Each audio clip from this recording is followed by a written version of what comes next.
Hello, সেদিন আমার স্টুডেন্টের স্কুলে অ্যানুয়াল প্রোগ্রাম ছিল। তবে আমাদের যাওয়ার কথা ছিল বিকাল ৪টের সময়। এখন ওই ৫:৩০টার মতো বাজে। তবে আমাদের চেতুবুড়ি এদিকে রেডি হয়ে গেছে। ও আজকে সেজেছে মা কালী সেজে ও স্কুলে প্রবেশ করছে।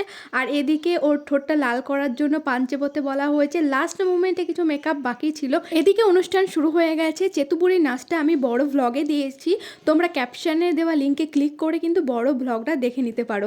আর আমাদের চেতুবুড়ির নাচ কমপ্লিট হয়ে গেছে। এদিকে অনুষ্ঠানও কমপ্লিট হয়ে গেছে। তবে আজকে আমাদের চেতুবুড়ি কিন্তু ভীষণ ফেমাস হয়ে গেছে সবার সাথে ছবি তুলতে তুলতে।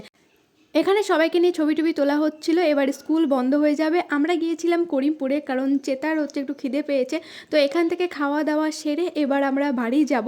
তবে বাড়ি যাওয়ার আগে আমরা গিয়েছিলাম হচ্ছে একটু দোকানে ওকে নিয়ে, যাতে ওর সবার পাবলিক রিয়াকশানটা আমি নিতে পারি। তারপরে এবার বাড়ি যাব। এদিকে মেয়ে ঘুমিয়ে পড়েছে, সারাদিন যা দখল গেছে। তোমাদের সাথে দেখা হচ্ছে পরের ভিডিওতে। বাই, ভালো থেকো, টাটা।